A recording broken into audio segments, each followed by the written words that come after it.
दोस्तों, एक पति पत्नी दिल्ली से कुंभ नहाने के लिए जाते हैं, लेकिन वहां पर उसकी पत्नी गुम हो जाती है और पति अपने बेटे को फोन करके बोलता है कि बेटा जैसे भी हो अपनी माँ को ढूंढो।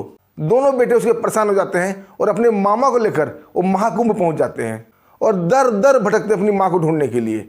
और एक थाने में उनकी माँ का पता चलता है। जब वो माँ को देखते हैं तो देखकर फूट फूट कर रोने लगते हैं, क्योंकि माँ अब जीवित नहीं थी, वो लाश में बदल चुकी थी। किसी ने उसे चाकू से गोंद गोंद के मार दिया था और खून से वो लथपथ मोर्चरी में रखी हुई थी। माँ को इस हाल में देखकर दोनों काफी परेशान, काफी दुखी होते हैं। जब कातिल का पता चलता है दोस्तों कि किसने उसे मारा था, सुनकर सब हैरान हो जाते हैं। जब आप भी सुनिएगा तो आप भी मजबूर हो जाइएगा सोचने पर, क्या ऐसा भी होता है। आइए दोस्तों, इस महाकुंभ में सब कुछ होता है। आइए दोस्तों, पूरी कहानी जानते हैं विस्तार से। दोस्तों, कहानी शुरू करने से पहले आप लोगों का बहुत बहुत शुक्रिया, बहुत बहुत धन्यवाद। आप लोग हमारे वीडियो काफी मात्रा में लाइक करते हैं, चैनल को सब्सक्राइब करते हैं। दोस्तों, अपना प्यार और आशीर्वाद ऐसे ही बनाए रखिएगा। हम आपके दोस्त, आपके भाई हैं। दोस्तों, एक कहानी की शुरुआत दिल्ली से होती है। दिल्ली में त्रिलोकपुरी का रहने वाला अशोक, जो कि एमसीडी में सफाई कर्मी था, उसकी पत्नी मीनाक्षी जो उसके साथ रहा करती थी, और उसके दो बेटे थे, अश्विनी और आदर्श। जब कुंभ की महिमा मीनाक्षी बार बार टीवी पर देखती है और अगल बगल में सबसे सुनती है कि कुंभ नहा के आई हूँ, मैं कुंभ नहा के आई हूँ, तो मीनाक्षी के दिल में भी कुंभ नहाने का मन करता है। वो अपने पति अशोक से बार बार बोलती है कि सब लोग कुंभ जा रहे हैं, हम लोग क्यों नहीं जा रहे हैं। दिल्ली से प्रयागराज ज़्यादा दूर थोड़ा ही है, एक दिन में जाऊंगी और नहा के तुरंत वापस आ जाऊंगी। लेकिन अशोक बार बार उसे बहाना करता है कि हमें छुट्टी नहीं मिल रहा है। लेकिन पत्नी की जिद के कारण उसे म्यूनसिपैलिटी से एक दिन की छुट्टी मिल जाती है और अपनी पत्नी को लेकर चला जाता है कुंभ नहाने। लेकिन दोस्तों, उसके दिल में क्या चल रहा है ये उसकी पत्नी को नहीं मालूम था, और उसका पति इतना जल्दी मान कैसे गया था ये भी उसे नहीं मालूम था कि अगले पल, आने वाला पल उसके साथ क्या होने वाला है। 17 फरवरी 2025 की शाम को अशोक अपनी पत्नी मीनाक्षी को लेकर महाकुंभ के लिए निकल पड़ता है प्रयागराज। और 18 फरवरी सुबह सुबह वो महाकुंभ में स्नान करता है और स्नान करते हुए अपनी और अपनी पत्नी का वीडियो बनाता है, उसे सोशल मीडिया में अपलोड करता है ताकि दुनिया ये समझ सके दोनों पति पत्नी के बीच कितना प्यारा रिश्ता है, कितने प्यार से दोनों रहते हैं। उसके बाद 18 फरवरी को ही दोनों दिन भर महाकुंभ में घूमते हैं। दोनों एक दूसरे का हाथ पकड़े हुए बड़े ही प्यार से एक अच्छे पवित्र जोड़ा की तरह पति पत्नी घूम रहे थे। तभी एक भीड़ का रेला आता है दोस्तों, और दोनों पति पत्नी का हाथ छूट जाता है और पत्नी गुम हो जाती है। दौड़े दौड़े भागे भागे पुलिस वाले के पास जाता है, बोलता है सर हमारी पत्नी गुम हो गई है, अभी अभी मेरे साथ थी, मेरे हाथ पकड़ चल रही थी, एकाएक भीड़ आया और वो गुम हो गई। पुलिस वाले उसे बोलते हैं कि आप खोया पाया केंद्र में जाइए, वहाँ रिपोर्ट लिखाइए। पति दौड़ा दौड़ा भागा भागा जाता है खोया पाया केंद्र। वहाँ भी जाकर अपनी पत्नी का गुमशुदगी का रिपोर्ट लिखाता है और उसे जहाँ भी अच्छा लगता है वहाँ वो ढूंढता है, लेकिन उसकी पत्नी नहीं मिलती है। लाचार होकर, थक हार कर 19 फरवरी को अपने दोनों बेटों को फोन करता है कि बेटा तुम्हारी माँ महाकुंभ प्रयागराज में गुम हो गई है, हमारे साथ थी, हम लोग 18 तारीख को कुंभ स्नान भी किए थे और साथ साथ हम लोग घूम रहे थे, लेकिन एकाएक एक भीड़ आया और हम दोनों का हाथ छूट गया और तुम्हारी माँ बिखर गई। बेटा जैसे भी हो, जो भी तुम कर सकते हो करो, लेकिन अपनी माँ को ढूंढो। उसके पिता रो रो कर फोन पर अपने बेटे को बता रहे थे।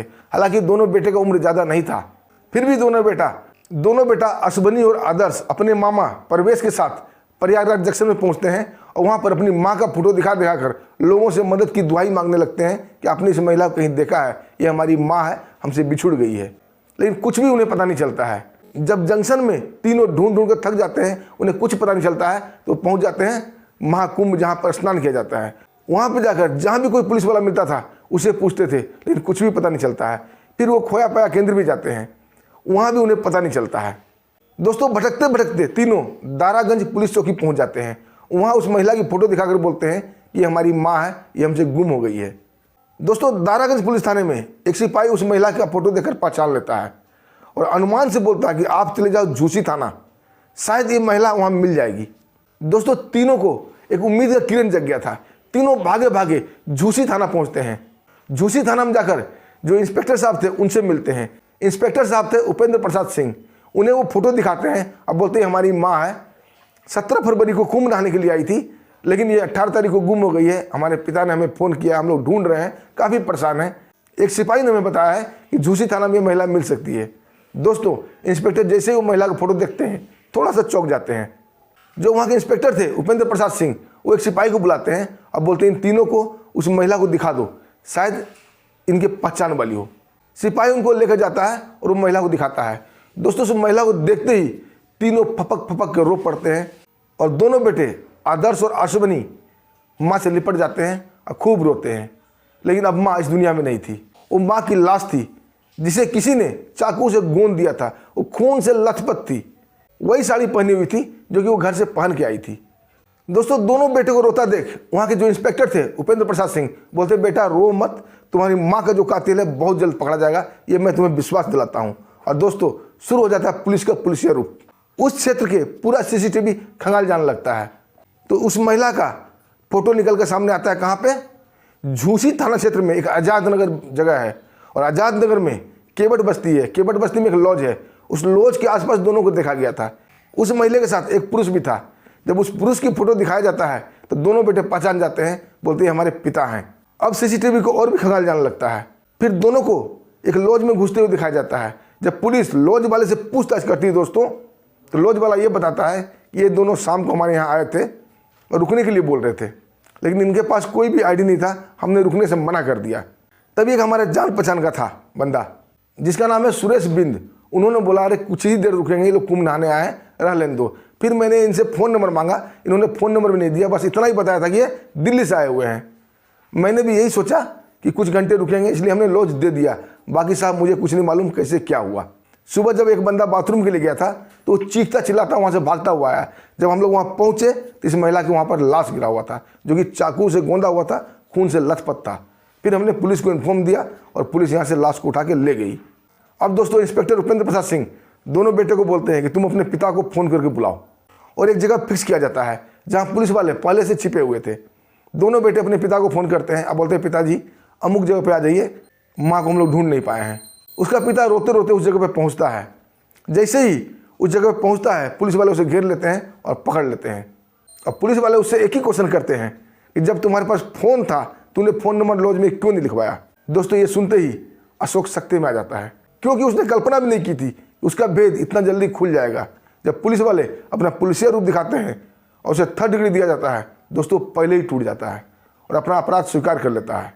और जो कहानी खुल के सामने आती है दोस्तों, वो इस प्रकार थी। अशोक कुमार दिल्ली में किसी एक महिला से उसका अवैध संबंध था और उसकी पत्नी मीनाक्षी को यह पता चल गया था। मीनाक्षी और अशोक में आए दिन किचकिच होना शुरू हो गया था। अशोक क्लियर कट बोल दिया था कि मैं इस महिला को नहीं छोड़ सकता, मैं इसके साथ रहूँगा और आने वाले भविष्य में इससे शादी भी करूँगा। लेकिन मीनाक्षी को यह मंजूर नहीं था। मीनाक्षी बार बार रोका टोकी करती थी। उसके बाद दोस्तों, जब मीनाक्षी कुंभ स्नान के लिए जिद करने लगी तो अशोक को यह आइडिया आया, क्यों ना कुंभ में ले जाकर इसे ठिकाने लगा दिया जाए, क्योंकि कुंभ में बहुत भीड़ आती है, किसी को क्या पता चलेगा कि किसने क्या किया। दोस्तों, यही प्लानिंग के साथ अशोक अपनी पत्नी को महाकुंभ स्नान के लिए लाता है और उसे ठिकाना लगा देता है। दोस्तों, जब ये कहानी सुनते हैं दोनों बेटे नफरत से अपने पिता के ऊपर थूक देते हैं। उसके मामा भी ये सुनकर सन्न रह जाता है, क्या ऐसा भी होता है?